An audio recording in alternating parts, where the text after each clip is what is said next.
A esta hora nos enlazamos con la ciudad de Cúcuta, Colombia, donde están a punto de hacer declaraciones a la prensa el presidente de Colombia, Iván Duque, Juan Guaidó, quien es reconocido por docenas de países como presidente encargado de Venezuela. Escuchemos. Cobró varios muertos en la frontera entre Venezuela y Brasil. El mundo pudo ver cómo las amenazas de la dictadura impidieron que una embarcación que zarpó de Puerto Rico llegara por ayuda humanitaria a Venezuela. Y también se pudo ver hoy cómo se agredió de manera cobarde y vil a ciudadanos que querían llegar legítimamente a su país para atender a sus hermanos con alimentos y con medicinas, toda vez que sus hermanos están muriendo de hambre y por falta de medicamentos. El mundo pudo ver cómo hoy se quemaron alimentos y medicamentos que fueron incinerados y que seguramente hubieran podido salvar vidas en Venezuela. Pero también el mundo pudo ver en estos días como ayer cientos de miles de ciudadanos se reunieron para cantar por la libertad de Venezuela y también para contribuir con recursos para que llegue la ayuda humanitaria. También se pudo ver cómo miles de personas se movieron hoy para llegar a su país y atender a los hermanos en necesidad. También se pudo ver cómo Colombia, de manera pacífica, habilitó su territorio para recibir la ayuda humanitaria, acopiarla, facilitar la logística y entregársela a los hermanos venezolanos para que la lleven a su territorio. También se pudo ver cómo varios presidentes se reunieron en Colombia, como el presidente Piñera, el presidente Abdo del Paraguay y el presidente legítimo de Venezuela, Juan Guaidó, acompañados por el secretario general de la OEA, para mostrar que el cerco diplomático y que la diplomacia es más poderosa que cualquier forma o amenaza belicista. También el mundo pudo ver cómo la Organización de Estados Americanos, como símbolo del multilateralismo regional, acompañó con su observancia, con sus equipos en el terreno, para que fuera transparente la entrega de ayuda humanitaria y pudiera buscar el propósito de llegar a Venezuela. Hoy hemos visto cómo esa represión ha buscado impedir por todos los mecanismos posibles que llegue esa ayuda humanitaria. Y esta debe ser la oportunidad para que el mundo entero se una y le diga a la dictadura de Venezuela: ya basta, y fomente y propicie en Venezuela un gran sentimiento de unidad para que todos le digan al dictador que llegó el final de la opresión. Ante los hechos de barbarie que ocurrieron, le pedí a los voluntarios venezolanos que retiraran los camiones con ayuda humanitaria para no exponerlos a más agresiones. Y la hemos recibido de nuevo y la hemos acopiado para preservarla y protegerla. Le he pedido también a las autoridades locales que se despejen el puente Simón Bolívar y de la misma manera el puente Francisco de Paula Santander. El objetivo nuestro es garantizar la protección y que se haga una muy buena documentación de todo lo que ocurrió el día de hoy. Quiero también decir que hoy el mundo pudo presenciar cómo decenas de militares venezolanos se acercaron a la zona de frontera para ofrecer su lealtad al presidente Guaidó y a la Asamblea Nacional en estricto apego a la Constitución del hermano país. El próximo lunes el Grupo de Lima se reunirá y discutirá sobre los hechos que hoy son claramente un sinónimo de reproche de la comunidad internacional por la barbarie y la violencia. Y el Grupo de Lima también deliberará sobre cómo se debe arreciar ese cerco diplomático que propicie el final de la dictadura. Quiero cerrar diciendo que la dictadura en Venezuela podrá apelar a la violencia para evitar que llegue la ayuda humanitaria, pero hoy ha sellado su derrota moral, su derrota diplomática, y también creo que ha quedado lo suficientemente claro para el mundo que por más violencia que intenten, Venezuela recuperará su libertad con la fuerza de las ideas y con la movilización de todo un país.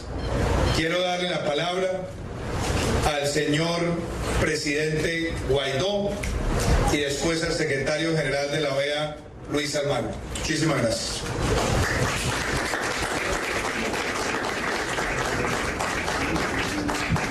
Sí, muy buenas noches a los medios presentes, presidente Iván Duque, secretario general de la OEA, los miles de voluntarios que participaron en esta movilización sin precedentes en Colombia hacia Venezuela, en Venezuela, para poder recibir esta necesaria ayuda humanitaria. Vinimos a Colombia, un hecho sin precedentes, una cumbre humanitaria por la necesidad de un pueblo que resiste, que clama por libertad, que exige por democracia, que recibió además en menos de un mes el reconocimiento de más de 60 países del mundo, que logró poder acopiar cientos de toneladas de necesaria ayuda para salvar vidas en nuestro país, que logró centros de acopio en el Caribe, en el sur, en Colombia, que logró la atención del mundo entero el día de ayer, donde recaudamos millones de dólares para seguir salvando vidas. Ni un bolívar del patrimonio público venezolano, ni un céntimo de lo que necesita Venezuela para sanar como sana la música, para sanar de las heridas de años de persecución. Y hoy vimos cómo un hombre que no le duele el pueblo de Venezuela manda a quemar necesaria comida para hambrientos. No le deben lealtad, señores de las Fuerzas Armadas, a alguien que quema comida en frente de hambrientos. Vimos a un hombre quemar medicinas en frente de enfermos. ¿Cuántos de ustedes, guardias, ejército, tienen a sus madres enfermas? ¿Cuántos de ustedes tienen a sus hijos en los colegios sin comida? No le deben ningún tipo de obediencia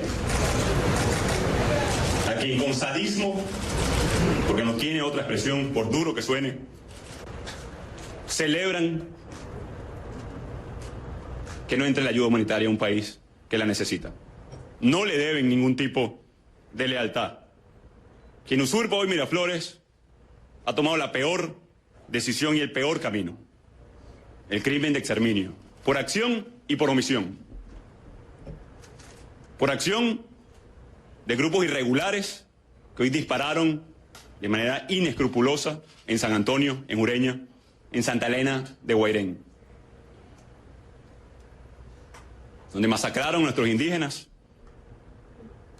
hijos de nuestros ancestros, donde masacran en este momento a población que con paz, que con bien, simplemente exige sus derechos, pacífica y de manera constitucional.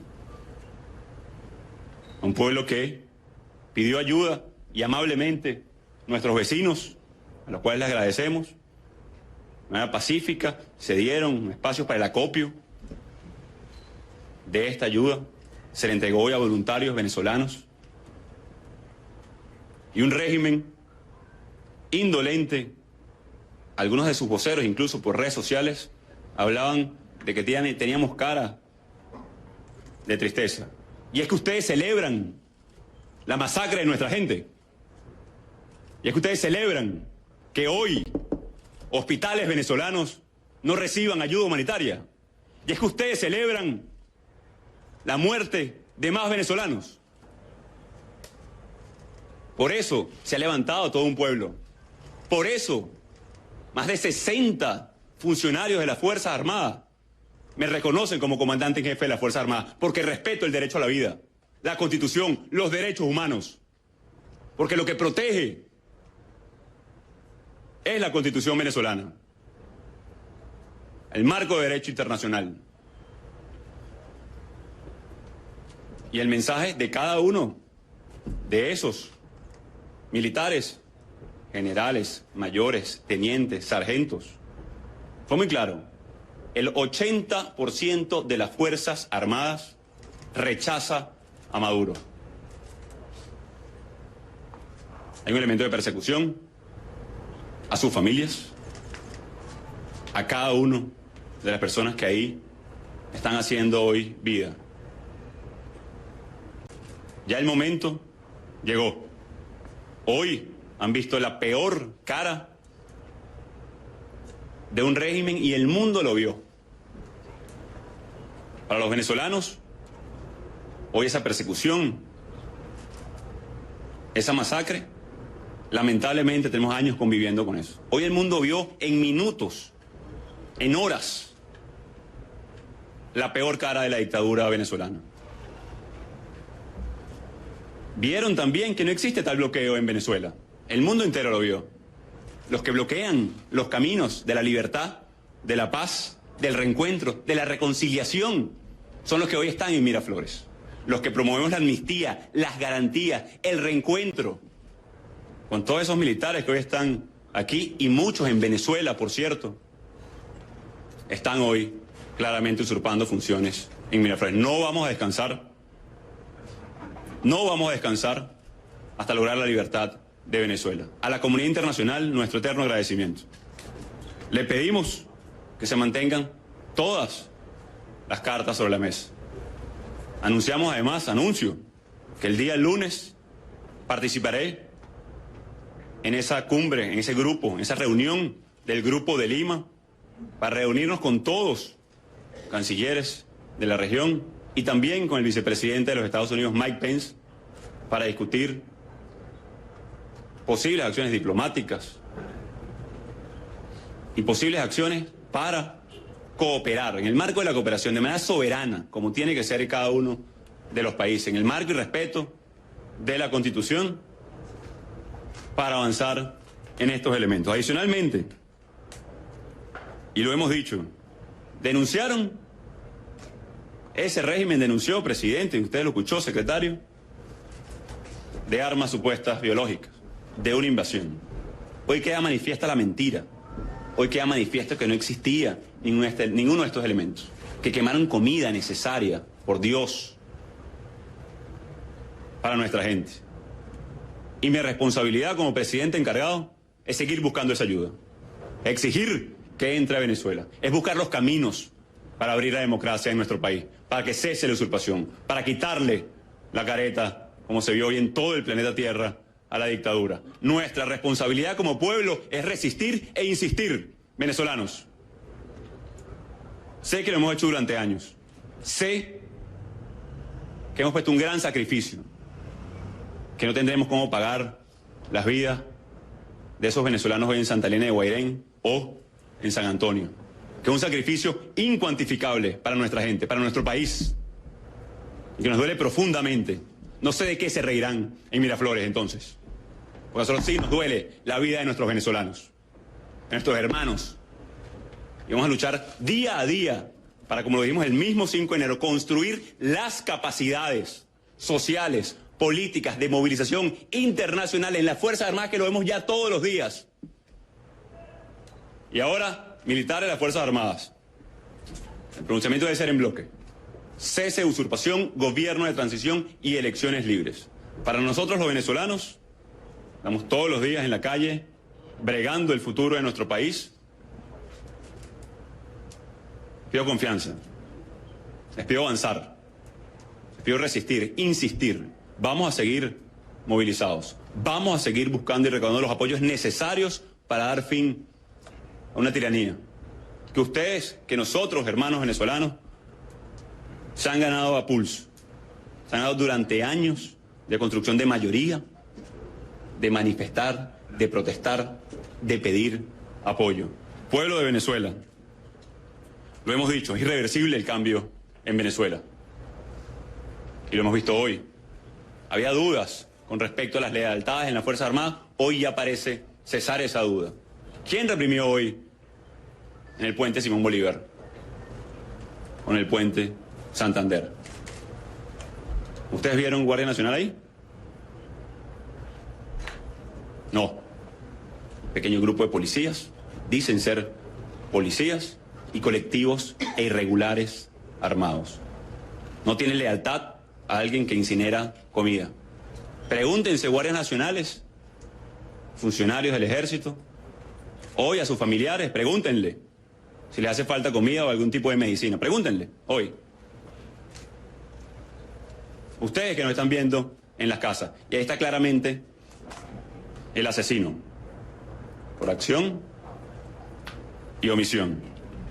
Hoy el que le pone costo de salida a un proceso que empezó, a una transición hacia la democracia, es Nicolás Maduro. Hoy el que le pone costo en vidas humanas es Maduro. Hoy los que celebran una masacre están en Miraflores. Pero los que estamos por la paz, por el reencuentro de nuestros pueblos, no nos vamos a detener. No va a ser en vano ese sacrificio. No va a ser en vano la causa de la libertad. No será en vano. Es que anunciamos la participación el día lunes en la reunión del Grupo de Lima para seguir avanzando en las capacidades, en las alianzas y por supuesto también en la reunión del día lunes también con el vicepresidente de los Estados Unidos, Mike Pence. Venezuela, confianza. La esperanza nació para no morir. Nos tuvieron secuestrados mucho tiempo aquí y aquí, creyendo que no era posible. Hoy sabemos, los venezolanos, que somos absoluta mayoría los que vamos a cambiar Venezuela, en colaboración con nuestros hermanos de la región. Cuenten entonces con un parlamento determinado, con un presidente encargado decidido a recuperar nuestra libertad y que vamos para adelante. Dios bendiga a Venezuela y a nuestros hermanos en todo el país.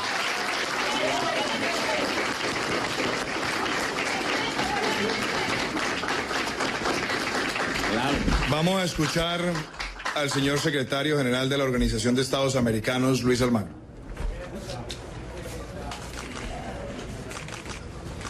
Buenas noches a todas y todos. Saludamos el ingreso de ayuda humanitaria a Venezuela en Santa Elena.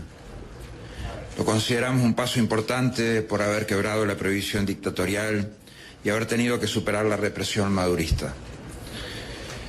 Lo que pasó en el puente Santander, haber quemado camiones con ayuda humanitaria y lanzar gas lacrimógeno a los voluntarios venezolanos que intentaban ingresar la ayuda, muestra la absoluta falta de sentido humano y social del usurpador. Reconocemos el derecho de Colombia de haber facilitado el acopio de ayuda humanitaria que el pueblo venezolano necesita, teniendo en cuenta que lo ha hecho en beneficio de un pueblo oprimido por la violencia y la falta de derechos. Colombia ha demostrado apego al derecho internacional, al derecho interamericano y respeto al orden público. Fue además atendiendo una solicitud legítima de Venezuela, de su presidente encargado, Juan Guaidó, y de su Asamblea Nacional. Ha sido un día cruento por la violencia de paramilitares y fuerzas represoras, muertes y decenas de heridos y decenas de asfixiados, con un nivel de agresión que fue más allá del propio territorio venezolano. Valoramos especialmente los militares que se han sumado a aquellos que han reconocido al presidente Juan Guaidó. Esa respuesta institucional de toda la fuerza será esencial para recuperar la democracia. Como dijo Simón Bolívar, maldito sea el soldado que vuelva a las armas contra su pueblo. El apoyo internacional ha facilitado los medios para que los venezolanos ingresaran la ayuda alimentaria a Venezuela. Los venezolanos han demostrado a su vez su valor en intentar ingresarla. Como todo movimiento de no violencia que se enfrenta a las armas, podía sufrir que la fuerza circunstancialmente y por este tiempo pudiera bloquear el ingreso de ayuda humanitaria. Eso no durará. Hoy quedaron en evidencia las mentiras del régimen que habló de acciones armadas y de invasión. La única realidad es su intención de asesinar a personas desarmadas.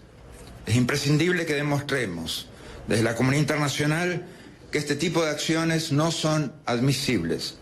El régimen usurpador negó la ayuda en 3 procesos de diálogo y hoy negó al propio pueblo venezolano el ingreso de esta misma ayuda humanitaria. Mientras tanto, siguen muriendo niños por desnutrición infantil, siguen muriendo pacientes renales, enfermos de VIH y otras enfermedades crónicas. Es lo peor que yo recuerdo haber visto en mi vida. Violentos matando, hiriendo gente que trasladaba cajas de alimentos y medicinas. Creo que es imposible encontrar semejante bajeza ética en ningún otro lado. Llegando a quemar camiones con ayuda humanitaria, hemos sido testigos de la propia gente desafiando el fuego para recuperar las cajas. Un régimen oprobioso que se atribuye una victoria por haber asesinado a su pueblo, por la centena de heridos, por haber quemado camiones con ayuda humanitaria, por haber condenado a su pueblo a más hambre y a más enfermedad. Ese es el régimen madurista. El informe preliminar de la OEA, la observación y verificación realizada en el puente Francisco de Paula Santander, señala que en hora temprana se verifica la primera de varias deserciones de parte de miembros de la fuerza pública venezolana, que se repetiría a lo largo de la jornada en distintos puntos. En horas de la tarde se llevó a cabo la ruptura por parte de civiles de 2 supuestos miembros de los llamados colectivos bolivarianos, quienes fueron entregados a las autoridades colombianas después de haber sido agredidos en su integridad física. Al inicio de la jornada, el sector venezolano del puente contaba con una barricada de vallas metálicas, flanqueada por una veintena de mujeres de la policía bolivariana. 50 metros más atrás se observaba otro frente de contención con policía y guardia bolivariana. A la llegada de los camiones con ayuda humanitaria, se pudo observar que el grupo de civiles, presuntamente perteneciente a los denominados colectivos bolivarianos, tomaba posición. A media mañana, los organizadores y manifestantes lograron remover las vallas metálicas, avanzando sobre el territorio venezolano, logrando conversar con mujeres de la fuerza pública, persuadiendo que 2 de ellas desertaran, cruzando al lado colombiano y quedando bajo su resguardo de las autoridades colombianas. Después del mediodía, arribaron los 4 camiones con ayuda humanitaria y casi 50 personas en cada uno de ellos. De inmediato, la Guardia Nacional Bolivariana disparó gases lacrimógenos hacia la caravana, irradiando sus efectos a la mayoría de las personas ubicadas en el lado colombiano, lo que provocó una avalancha y un repliegue temporal. La utilización sistemática de gases lacrimógenos se mantuvo hasta el momento de la redacción de este informe. Simultáneamente se produjeron detonaciones, granadas de aturdimiento y perdigones desde el lado venezolano, así como enfrentamientos con elementos contundentes de lado y lado. También estas acciones se llevaron de manera sostenida hasta la redacción del presente informe. La OEA pudo observar de manera directa no menos de 30 civiles heridos. Aproximadamente a las 13:45 se observó que el primer y segundo camión de la caravana de ayudas comenzaron a incendiarse ya en el sector venezolano. La información que tenemos respecto a estos camiones es que ingresaron en territorio venezolano.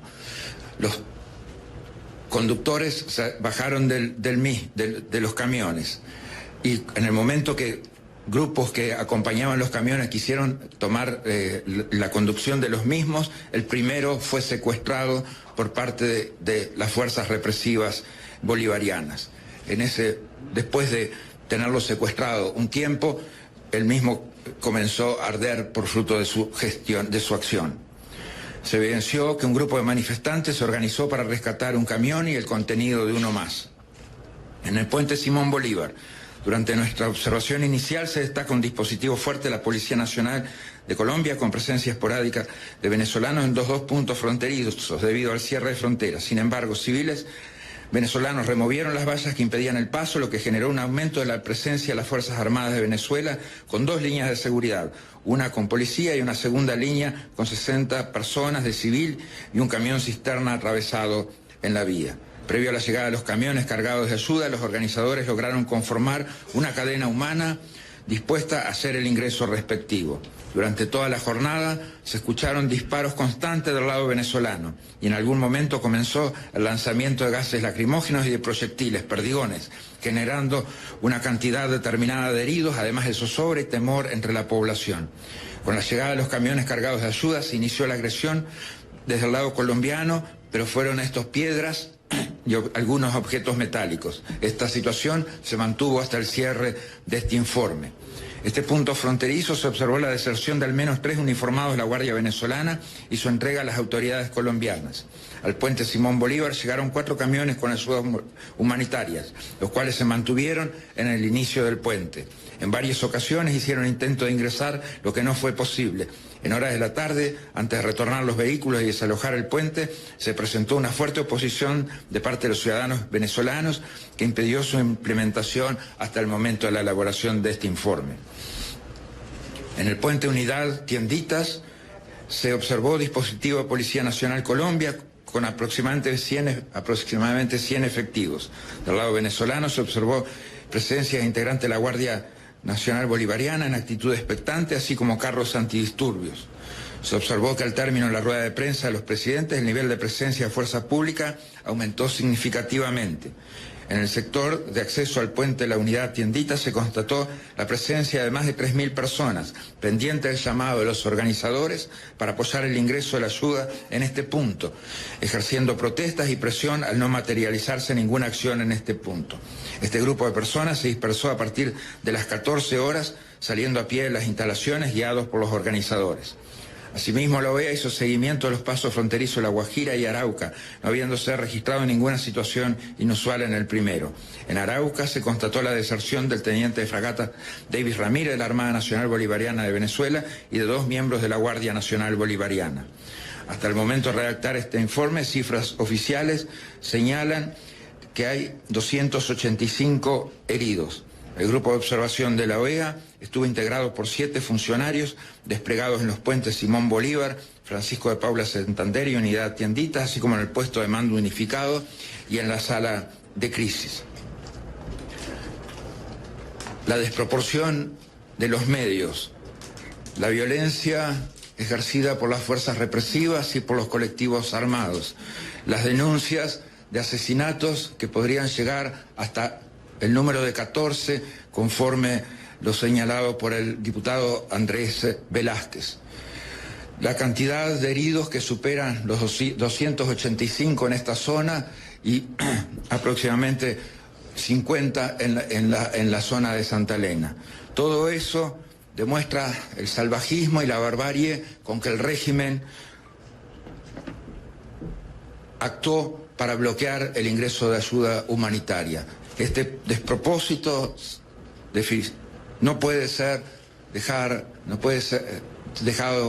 de lado y obviado por parte de la comunidad internacional, que tiene que ser absolutamente dura a la hora de responder a estos agravios, al derecho interamericano y al derecho internacional. Presidente, muchas gracias. ¿Cuándo se va a quedar en Colombia? Y acabamos de ver una noticia que la orden es masacrar al pueblo y que han ordenado sacar a los presos de las cárceles para masacrar al pueblo.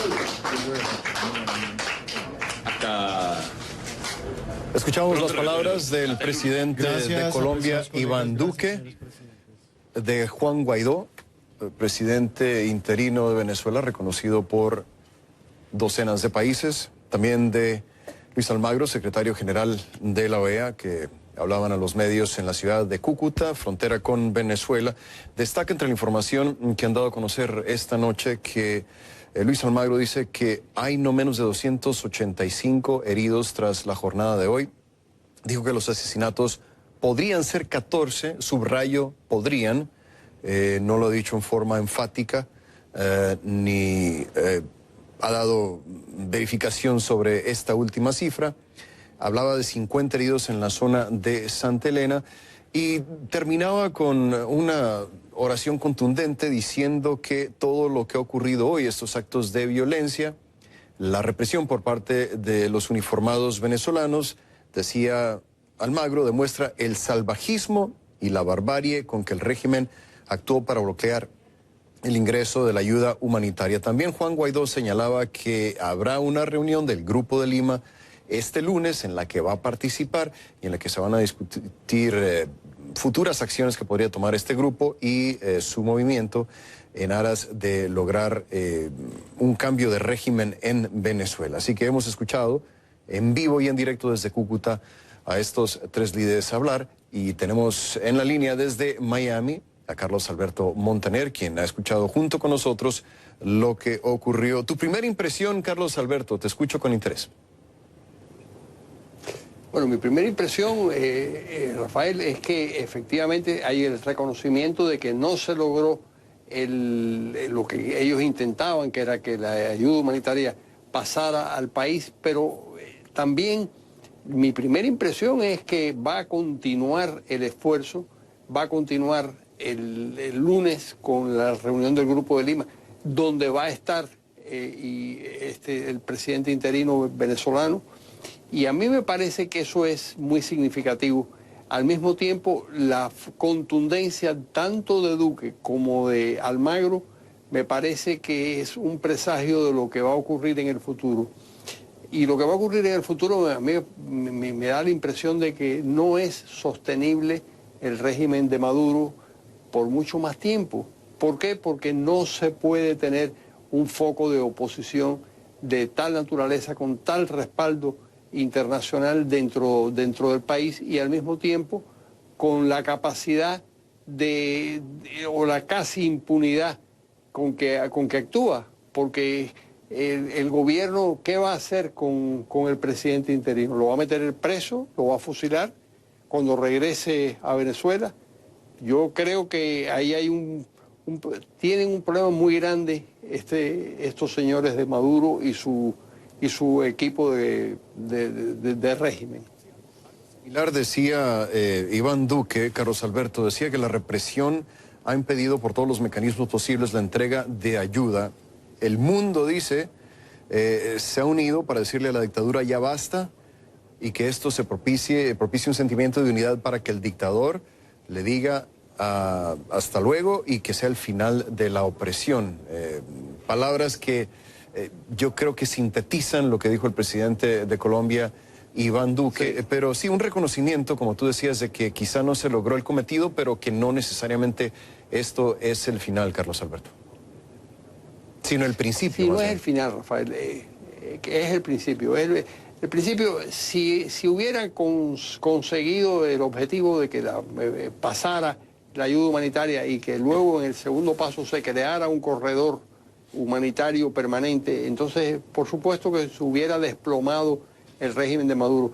Pero de todas maneras va a ocurrir dentro de 2 semanas, dentro de 3 semanas, más adelante, pero va a ocurrir porque no se puede sostener un régimen con ese nivel de debilidad, Rafael. Sí, muy importante también mencionar que tanto Iván Duque como Juan Guaidó hablan de la deserción de no menos de 60 uniformados de Venezuela, que si lo tomamos como un porcentaje de la totalidad de las Fuerzas Armadas, pues es un porcentaje muy mínimo, pero no deja de ser significativo, Carlos Alberto. No deja de ser significativo y además hay que ver la progresión. Es decir, en las primeras 4 horas fueron 4 personas, luego fueron 8, luego fueron 12 y luego fueron finalmente 62 personas. Yo creo que no sabemos cuántas en este momento existen que han desertado, pero lo que sí sabemos por el testimonio de esos propios, de esas mismas personas, sabemos que muchísimos militares están deseosos de desertar, de cambiar de bando.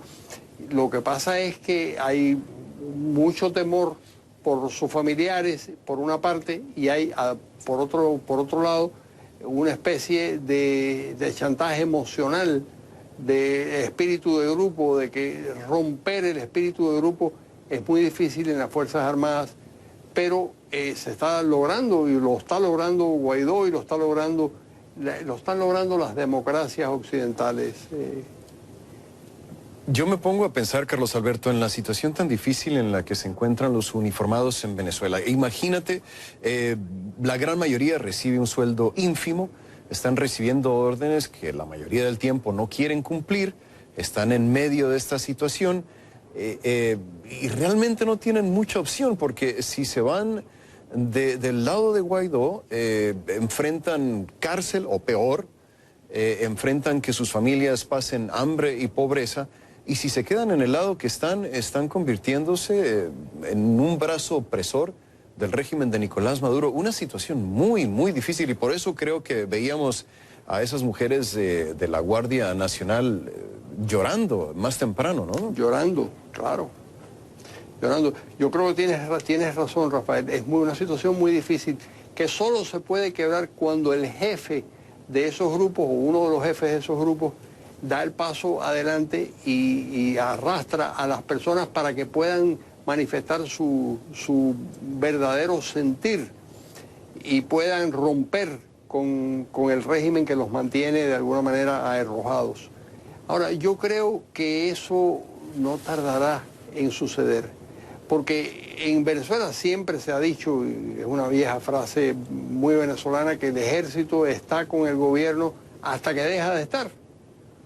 ¿Y cuándo deja de estar? Bueno, cuando muchos de los jefes se ponen de acuerdo, o no, si no se ponen de acuerdo, empieza uno y después otro y otro y otro, y al final hay una especie de castillo de naipes que se derriba y que se acaba el régimen. Porque es verdad lo que decía Guaidó, que el 80% de los militares está en la misma situación que el resto del país. Y para mí la imagen más contrastante del día, Carlos Alberto, es Nicolás Maduro bailando salsa mientras estos enfrentamientos producían por lo menos 285 personas heridas. Se habla de 14 muertos, decía Luis Almagro, y bueno, calificaba lo ocurrido hoy. Ahí vemos las imágenes, Nicolás Maduro bailando, acompañado de su esposa Cilia Flores, contrastado con lo que veíamos en la frontera, con lo que veía Fernando del Rincón, Osmari Hernández, con lo que veía Marcos Moreno en la frontera con Brasil. Ver estas imágenes, si yo fuera venezolano, bueno, no quiero asumir nada, pero en el mejor de los casos es insensible, en el peor de los casos una burla para el pueblo de Venezuela. Es lo peor que he visto en mi vida, decía Luis Almagro, refiriéndose a los enfrentamientos, semejante bajeza ética, quemando camiones con ayuda humanitaria, y la gente, recordaba él, desafiando el fuego para que no se quemaran en su totalidad las cajas con comida, con medicinas, con todo lo que le hace falta al pueblo de Venezuela. Te agradezco, Carlos Alberto Montaner. Regresaríamos contigo en cualquier momento. Gracias, más adelante, Rafael. En Miami hablamos más adelante. Gracias. Hacemos una breve pausa y regresamos con más aquí en CNN en español.